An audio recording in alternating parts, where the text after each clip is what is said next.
Do you think that plant can be group on the basis of venation present in their leaves? तो क्या आपको लगता है कि प्लांट को हम अलग अलग भागों में बांट सकते हैं उनके वेनिएशन के तौर पर? Now let us try to explore roots of the plant. तो अब हम एक्सप्लोर करेंगे प्लांट की जड़ों को। Do all plant have roots? क्या सभी प्लांट के रूट होती है? Are these root similar? तो क्या ये रूट सभी सिमिलर होती हैं? So activity 2.6 let us find out. Visit an open area where wild herbs and grasses are growing. तो आपको एक ऐसे एरिया में जाना है जहाँ पर वाइल्ड हर्ब्स, ये हर्ब्स वाले प्लांट हो और ग्रासेस हो। You may use small herbs for this exercise. आप इस एक्सरसाइज के लिए छोटे छोटे हर्ब्स भी चुन सकते हैं। यूजिंग ए खुरपी। खुरपी एक ऐसा इंस्ट्रूमेंट होता है जिससे हम मिट्टी खोदते हैं। Okay, carefully dig out a few different herbs without damaging the root. तो हमें बिना रूट को हार्म करे हुए वो खुरपी से उस रूट को निकालना है। Do this you may wet the soil and loosen it. ऐसा करने के लिए आप मिट्टी को गीला कर सकते हैं और वो गीली हो जाएगी। Wash the root with water and observe them. तो हमें रूट को धो देना है पानी से और उनको ऑब्जर्व करना है। After you are done observing, make sure to replant the herbs so that they may continue to thrive and grow.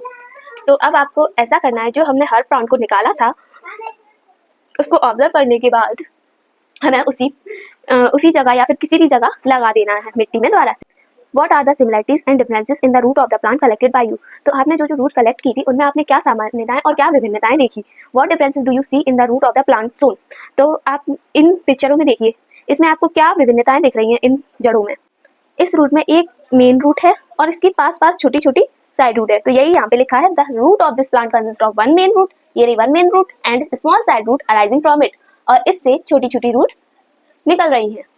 Root मतलब जड़े। The main root is called tap root और ये मेन रूट टेप रूट कहलाती है। Another example of plant having tap root is hibiscus, और hibiscus plant में भी tap root ही होता है। Observe by you in activity 2.1, और आपने ये एक्टिविटी 2.1 में भी देख सकते हैं। 2.1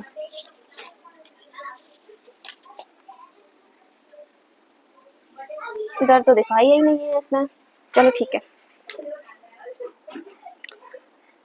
the plant in figure 2.5b, तो इसमें हमें देखना है ये is a common grass plant, ये एक कॉमन ग्रास प्लांट है। The root of this plant appear as a bunch of similar size thin root arising from the base of the stem.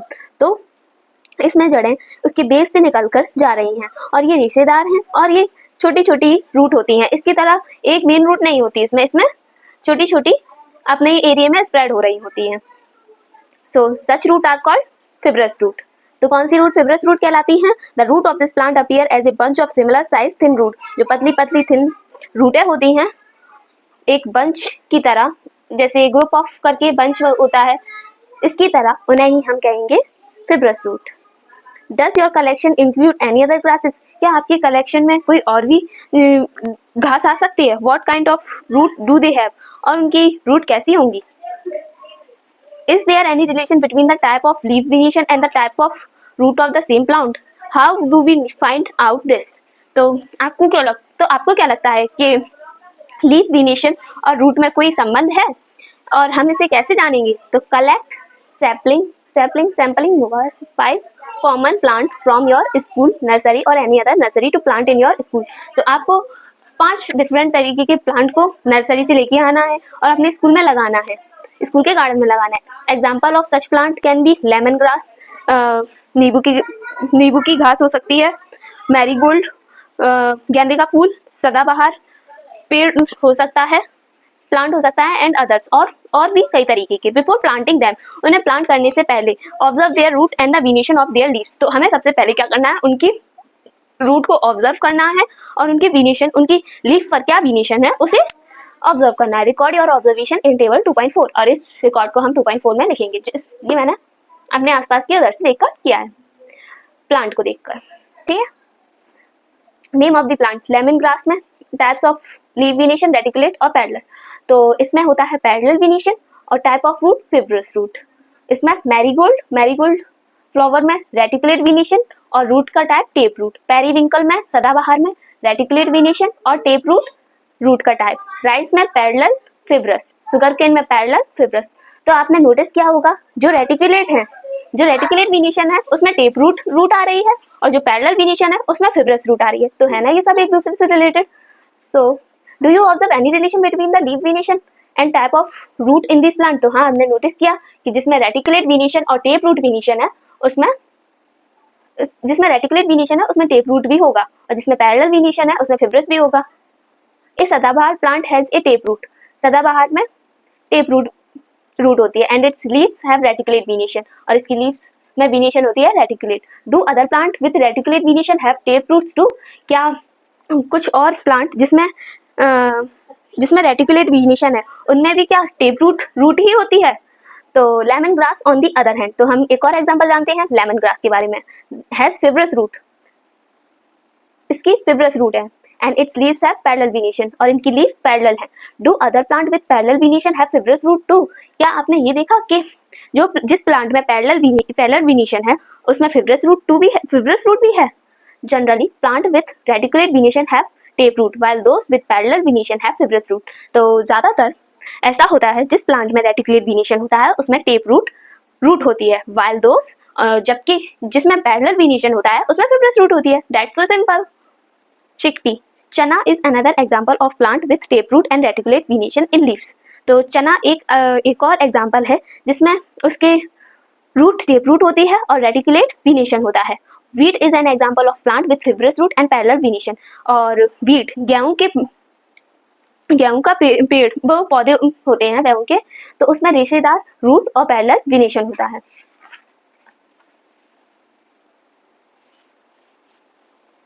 Is there any relation among the seed of a plant, types of root and leaf venetion? Are all seeds similar? तो अब हमसे ये पूछ रहा है कि जैसे plant में रूट और लीफ एक दूसरे से कनेक्टेड हैं, क्या सीड भी एक दूसरे से कनेक्टेड होंगी या फिर सभी प्लांट में सभी सीड सेम ही होंगी? तो ये भी हम जानते हैं। इसके लिए soak some chickpea and maize seeds in water for 2 or 3 days। तो चनों को लेकर और मक्का को लेकर हमें पानी में भिगोना है 2 से 3 दिन तक। 2 से 3, वैसे तो जनरली 2 दिन में ही हो जाता है। Remove the seed coat of chickpea, तो चने के उससे हमें सीड कोट निकाल देना है।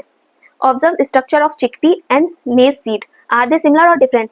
तो आप ये देखेंगे कि इसमें 2 आ रहे हैं और इसमें सिर्फ एक ही चिकपी है, इसमें सिर्फ एक ही सीड है। तो ये डिकोट, जिसमें 2 होंगी उसमें डिकोट, और जिसमें एक सीड होगी उसमें मोनोकोट।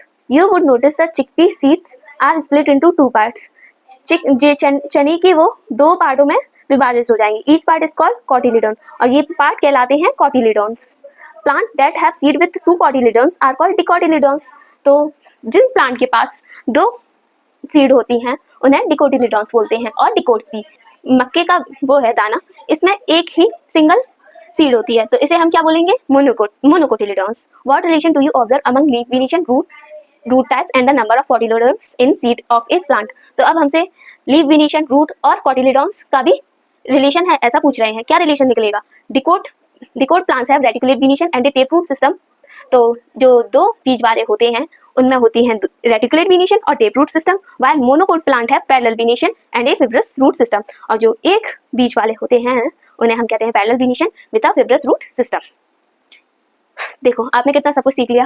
पहले आपने जाना लीफ वेनिशन के, पहले आपने जाना हर्ब श्रब्स ट्रीज के बारे में, फिर आपने जाना कि कैसे इनकी लीफ भी अलग होती है, कैसे इनकी रूट अलग होती है, कैसे इनके जो ये बनते हैं उनमें भी 2 पार्ट होते हैं, डिकोट सीड्स और मोनोकोट सीड्स।